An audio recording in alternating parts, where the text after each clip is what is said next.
Thinking fast, Sabrina put on a flattering smile and cooed at Charlie. "Mr. Charlie, it's such an honor for all of us at the Aurelius Grand, and for me to have you here. It's so great to see an old classmate."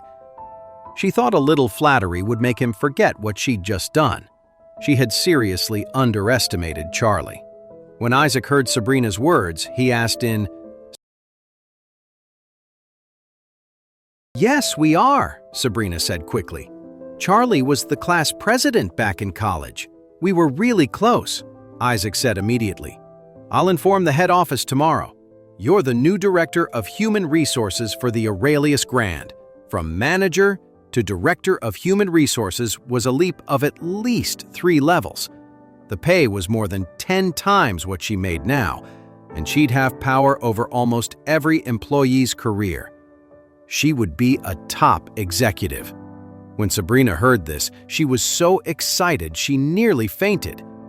Just then, Charlie said, coldly, "Mr. Craven, do you know what my relationship with Sabrina is really like?" Isaac thought Charlie was unhappy with the promotion and immediately said, "If Mr. Charlie isn't satisfied, then we'll make Miss Sabrina the vice president." Charlie suddenly said, "Because I didn't have a membership card, I called Sabrina for help. But she humiliated me for no reason and even tried to have security beat me up more than once. And you want to promote her to vice president? What are you trying to do? Are you trying to go against me?" Hearing this, a chill went down Isaac's spine. His attempt to suck up had backfired spectacularly. His eyes, now full of rage, locked onto Sabrina. He snarled, "You dared to offend Mr. Charlie? Do you have a death wish?" Sabrina's legs gave out. She collapsed to her knees, groveling and crying, "Mr. Charlie, I was wrong." Isaac kicked her hard, sending her sprawling several feet away. He cursed, "You arrogant fool!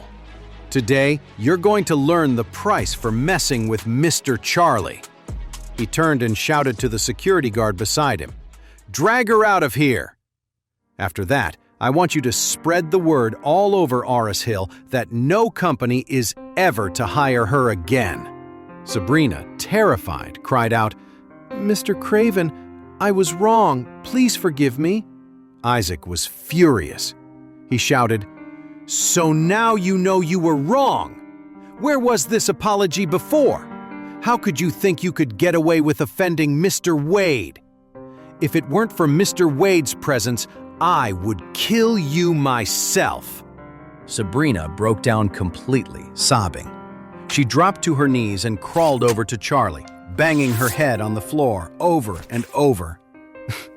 "Mr. Wade, I was wrong. I'm so sorry. Please, for old time's sake, let this go." Charlie asked her coolly, "Sabrina, why did you insult me and my wife just a few minutes ago?" Sabrina wailed, "I was just confused. It's my fault. I have a big mouth. Please, forgive me." Charlie said, "I don't bother people who don't bother me, but if someone comes after me, I don't let it go." Then he scoffed, "You made your bed. Now lie in it." Isaac snarled, "You witch! You dare talk back to Mr. Wade? I'll shut that mouth of yours for good." Sabrina didn't dare to plead for mercy anymore. She just knelt there, weeping uncontrollably. Charlie didn't feel any pity for her. He just ignored her and said flatly to Isaac, "I want to talk to you about the Sky Garden. Let's go to your office." Isaac nodded quickly, saying respectfully, "Mr. Charlie, please come with me." Then he pointed at the nearby security guard and yelled, "Get her!" "Yes, Mr. Craven!" The security guard wouldn't dare to disobey. He nodded and immediately moved to grab Sabrina. Sabrina's wails filled the air, but Charlie paid her no mind. He followed Isaac, who was nodding and bowing the whole way, into the Aurelius Grand. As soon as they arrived at Isaac's office, Charlie got right to the point. "In a few days, it's my wedding anniversary. I want to reserve the entire Sky Garden. Is that possible? Isaac replied without a moment's hesitation. Mr. Wade, to be fair to all our premium members, the Sky Garden has never allowed private bookings. We don't even make exceptions for city officials. But for you, whatever you need. If you wanted, we would reserve the garden for you and you alone, forever. Charlie said calmly, "That won't be necessary. Just for the anniversary is fine. Also, I'll need your help to prepare a little surprise for my wife." Isaac said at once, "Mr. Wade, don't you worry. I and the entire staff of the Aurelius Grand is at your command." Charlie had settled things at the Aurelius Grand. On the bus ride home, he noticed that almost every other passenger was on their phone, scrolling through social media. And to his surprise, they were all watching the same video. It was the viral video of someone throwing $13 million in cash at Rare Earth. The video was shot from the perspective of Steven's entourage. It showed a fleet of top-of-the-line luxury cars, a dozen security guards in black suits carrying black briefcases, and $13 million in cash being dumped on the floor. It was a humiliating spectacle for the sales manager, who had nowhere to hide as the whole thing was posted online. But the video never showed a clear shot of Charlie's face. The clip went viral all over Oris Hill. Everyone was wondering who this mysterious hero was. Girls everywhere were having their own Cinderella fantasies, dreaming of meeting this low-key Prince Charming. Charlie watched it a few times to make sure he couldn't be recognized. Satisfied, he finally relaxed and went home.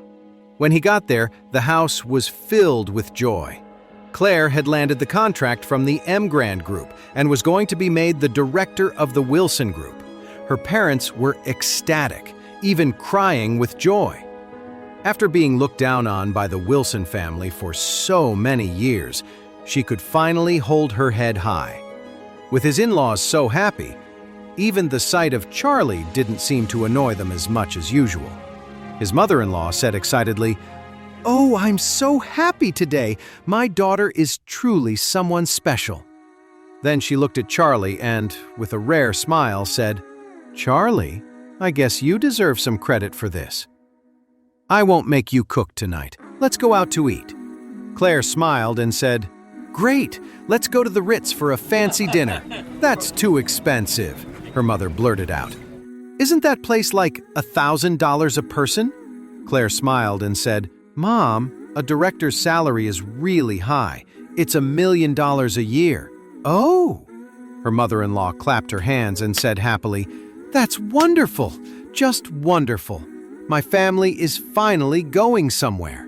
Then she added, "However, you need to give at least 70% of your salary to me. You young people don't know how to manage money. It's much safer with me than with you." Claire nodded right away and smiled. "Okay, Mom, I'll give it to you every month, but on one condition. You can't keep putting Charlie down all the time, complaining about him being my husband." Her mother-in-law's eyes lit up and she smiled widely. "Okay, deal. I care about your reputation, so I'll try to say less about him from now on." While the family of four went out for dinner at the Ritz, Wendell was sulking at home. He'd seen the news from the Mrand Group, and it left him fuming. He had been so sure Clare wouldn't get the contract without his help. He never expected her to land a $60 million contract that morning. He remembered the smug things he'd said at her house yesterday. Didn't that make him look like a total fool now? Harold called to complain, launching right into it. "Wendell, you've got some nerve. I've been trying to set you up with my cousin, and you go and help her get the deal with the Mrand Group? You're making me look like an idiot." Wendell was just as confused. What the hell?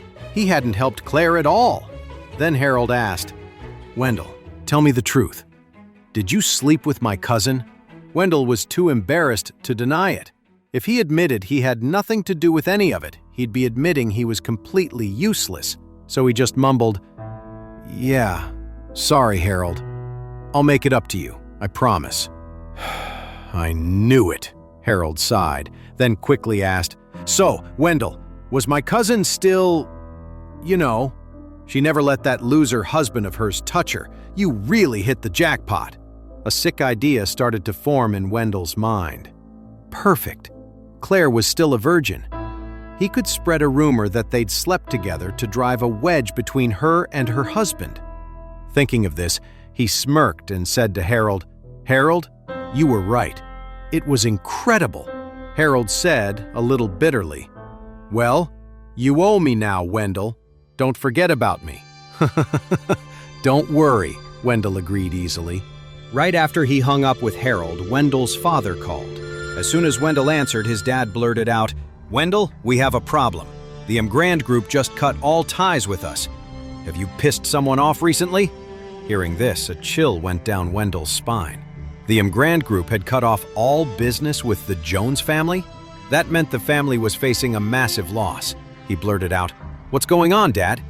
"I haven't pissed anyone off lately. Have you?" Wendell's father said.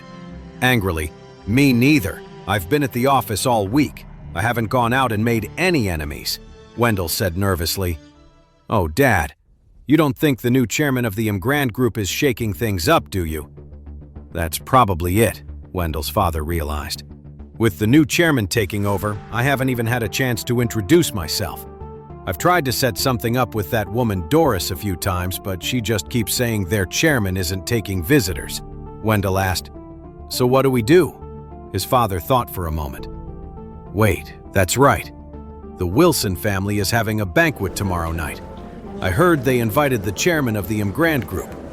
We'll go and find a way to meet him there." "Okay," Wendell said immediately. "We'll go together tomorrow." The next day was the Wilson family's big night, and the entire family was buzzing with excitement. The news had been brewing all night. The Wilson family had not only landed the Mrand Group contract, but had also invited the chairman to their banquet. The story had spread all over Oris Hill. For the banquet, Charlie put on the best suit he owned and headed to the hotel.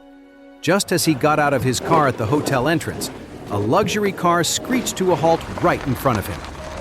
A moment later, Wendell stepped out, dressed in a designer suit, his hair perfectly styled. A valet immediately rushed over to greet Wendell. Wendell clearly saw Charlie too.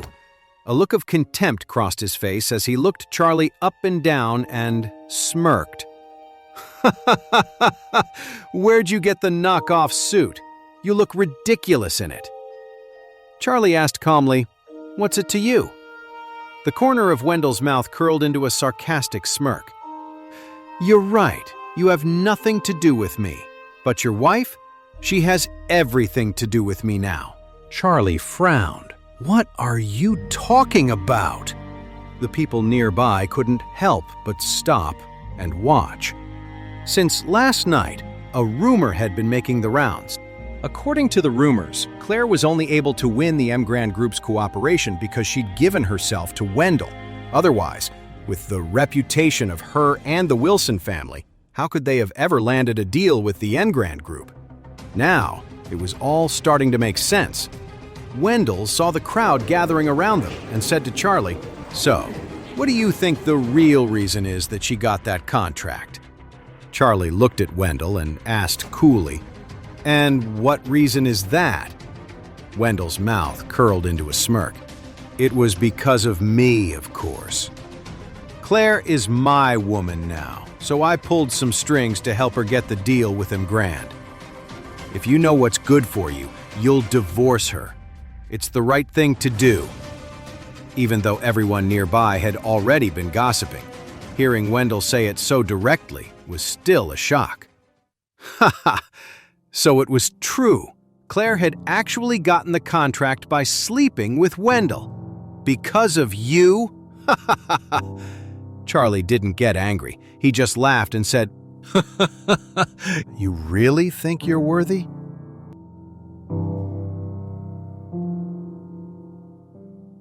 To know more, listen to the audio series Heir in Hiding, only on the Pocket FM app.